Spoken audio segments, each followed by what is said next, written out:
कृष्ण और राधा का प्रेम भक्त और भगवान के अलौकिक प्रेम की कथा है।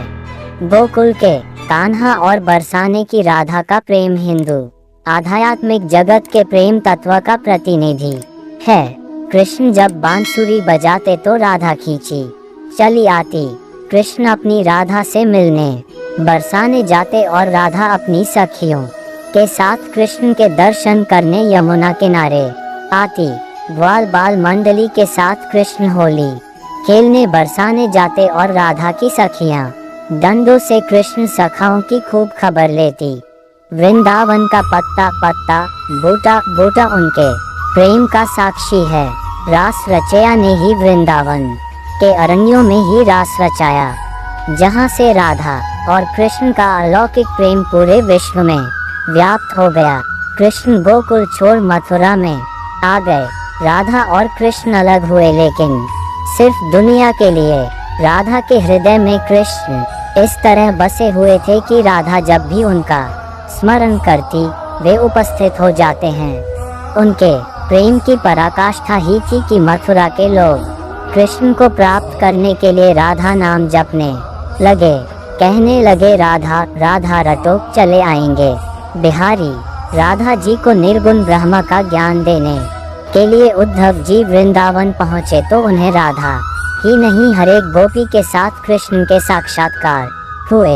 राधा और कृष्ण की प्रेम कथा कोई साधारण प्रेम कथा नहीं है।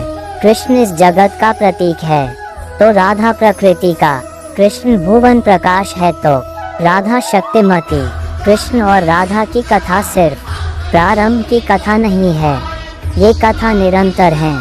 कहते हैं कि जब महाभारत का युद्ध खत्म हुआ और कृष्ण द्वारिका में रहने लगे तो एक बार राधा जी उनसे मिलने के लिए आईं। रुक्मिणी जी ने राधा जी के बारे में बहुत कुछ सुन रखा था। उन्होंने राधा जी की बहुत आवभगत की। जब उन्हें दूध देने की बारी आई तो दूध कुछ ज्यादा गर्म हो गया, जिससे राधा जी का मुंह जल गया। जब वे यह बात कृष्ण को बताने गई तो क्या देखती हैं कि कृष्ण के सारे शरीर पर फफोले हैं।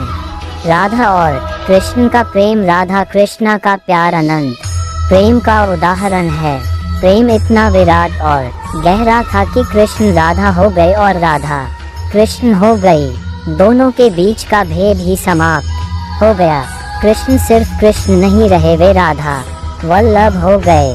हम सभी ने राधा को कई मंदिरों में श्री कृष्ण के साथ देखा है और जानते हैं कि वे प्रेम का सबसे शुद्ध रूप हैं। हम जानते हैं कि कृष्ण और राधा दिव्य प्रेमी हैं, लेकिन हम में से कई यह नहीं जानते कि राधा कौन थे और कृष्ण के नंदगांव छोड़ने के बाद उनके साथ क्या हुआ। नंदगांव छोड़ने के बाद क्या कृष्ण उससे मिले थे? उन्होंने धरती को कैसे छोड़ा?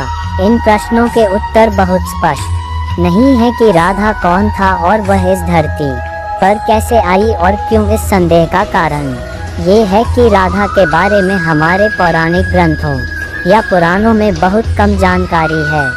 महाभारत, पद्म पुराण, श्रीमद् भागवत और हरिवंश जैसे किसी भी प्रमुख धार्मिक ग्रंथों में राधा का उल्लेख नहीं किया गया है। पहली बार जयदेव ने गीत गोविंद में उनके बारे में लिखा। इसके बाद निम्बार्क संप्रदाय ने लोगों को उनके बारे में प्रचार करना शुरू किया। इससे पहले किसी भी मंदिर में कृष्ण के साथ राधा की पूजा नहीं की गई थी। राधा का सबसे पहला उल्लेख ब्रह्म वैवर्त पुराण में मिलता है, लेकिन इसमें ये जानकारी नहीं दी गई है कि वे कौन थीं। कृष्ण के मथुरा जाने के बाद उसके साथ क्या हुआ, इसका उल्लेख भी नहीं किया गया है। कहते हैं कि गोलोक में एक बार जब कृष्ण के परम मित्र सुदामा उनसे मिलने आए तो राधा जी ने कृष्ण को सुदामा से मिलने से रोक दिया। इससे सुदामा जी नाराज हो गए और उन्होंने राधा जी को श्राप दिया कि वे मृत्युलोक में कृष्ण के साथ जन्म लेंगी और उन्हें कृष्ण के विरह की वेदना को झेलना होगा। सुदामा का श्राप फलित हुआ और भाद्रपद अष्टमी, जिसे राधाष्टमी भी कहते हैं, को राधा जी का जन्म हुआ। उनका जन्म बरसाना गांव में हरने वाले वृषभानु और उनकी पत्नी कीर्ति के घर में हुआ था। कुछ कहते हैं कि उनकी माँ का नाम कमलावती भी बताते हैं। कहा जाता है कि वृषभानु जब यमुना में स्नान कर रहे थे तो कमल के पंखुड़ियों में नवजात राधा जी उन्हें मिली थी। राधा जी के बारे में ये कहा जाता है कि जब कृष्ण ने मृत्यु लोक का त्याग किया तब उन्होंने राधा जी का अपने वामान यानी बाएं हिस्से में समाहित कर लिया। कैसा लगा दोस्तों आपको हमारा ये Radha Krishna love in Hindi post? यदि आपको पसंद आया तो शेयर जरूर करें और कमेंट में अपनी राय जरूर दें। धन्यवाद।